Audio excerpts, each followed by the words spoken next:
What is going on, everyone? It is your boy Xander Rey here, and today I'm going to be teaching you guys gain staging in Ableton Live 10. So I use Ableton Live 10, but if you use Logic Pro X or Pro Tools or FL Studio, any other DAW, to be honest, this will work perfectly fine because gain staging, to be honest, is more of a philosophy rather than like a very specific technique to like a certain DAW or anything. So if you guys just listen and pay attention to what I'm doing and what I'm saying, and get the philosophy of what I'm saying, I really think you guys will understand gain staging and your mixes are going to go to another level. I've had friends that I've, told them like, hey, let's sit down and let me show you how I view it. And their mixes instantly improve and sound way, way better. Now, I want to preface this by saying I'm no expert. I didn't go to school for music, but I study music a lot on my own time. So I think I'm pretty qualified. And you can listen to my beats to decide that for yourself. So either way, the haters that are gonna hate in the comments anyways, and that's just how the world is. So anyways, let's move on. So gain staging, let's get to it. Gain staging is just basically understanding the sounds that you have and the different volumes or the different gains that you have, the different power, the different outputs that each one of your instruments or samples or whatever is outputting, and understanding that things sound louder than others relatively, and also increase in volume can have certain effects to you, can give you a certain effect and feel depending on how you're thinking about it and if you understand this. So what I mean by this is, have you ever made a mix where you have, let's say, a hip-hop beat or any beat, and you have a kick and an 808, let's say like a kick and a bass, and the bass is hidden, and like the kick, you can't really hear the kick, like it's not boom boom when the kick comes in on top of the 808, like it's not hidden.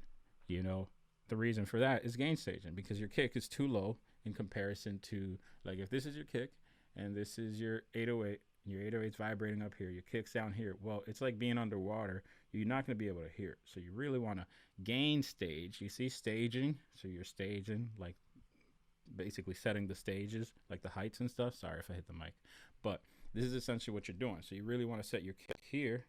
This is your kick, and this is your 808, slightly over it, so that way it actually sounds like it's on top of it. It's a very visual thing. That's how I see things. So hopefully that makes sense, but let's put it into practice.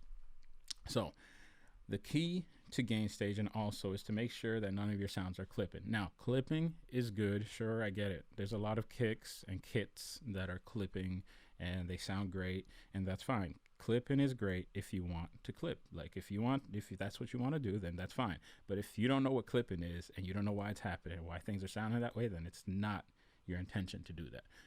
So let's see. Let me find an 808 that's distorted here, like this one. So if we take a look at this 808 here, let me just zoom in here.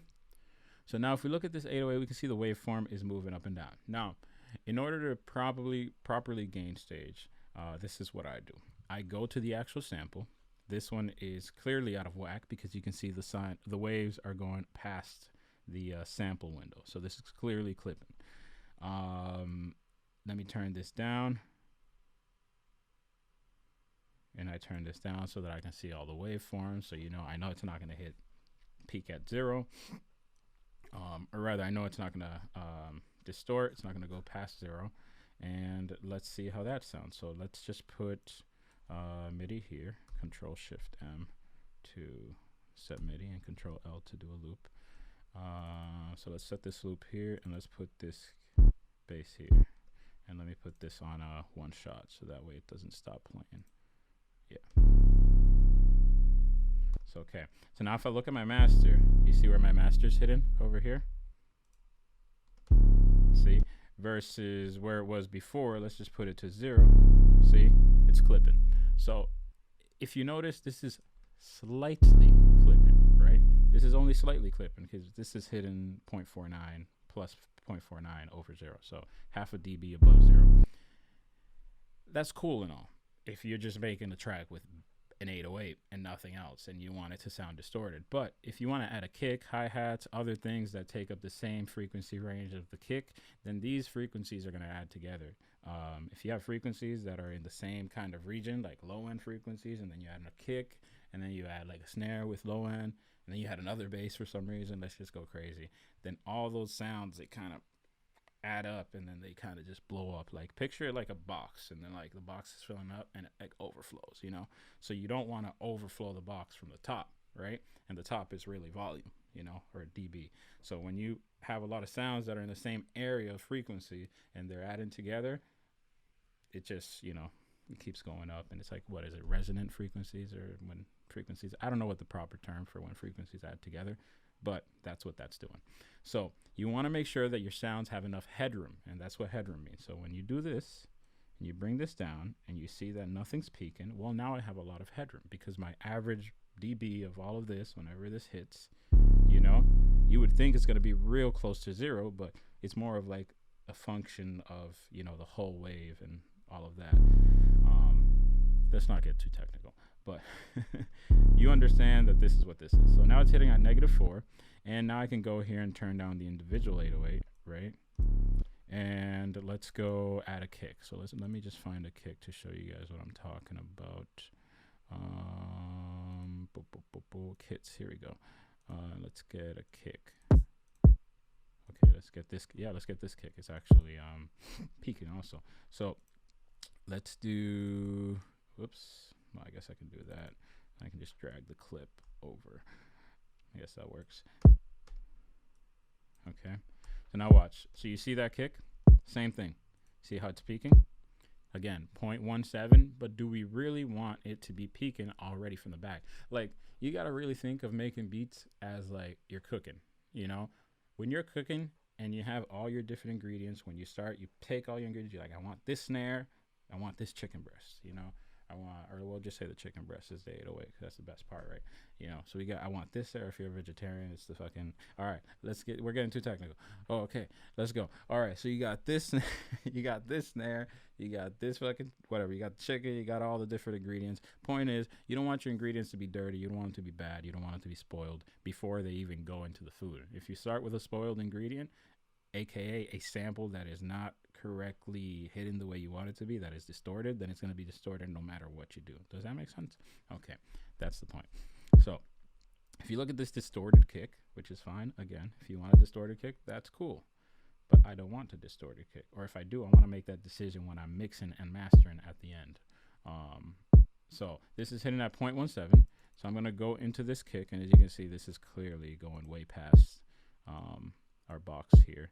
So we're going to do one, well, I guess it doesn't really matter if we do one shot, because sample's only pretty short. But here we go. So I'm going to put this here, and as you can see, now it's hitting there. So let me show you this example of the 808 and the kick working together. So you see how this is hitting at -4.44? Watch what happens when I put the bass in. Watch. You see that?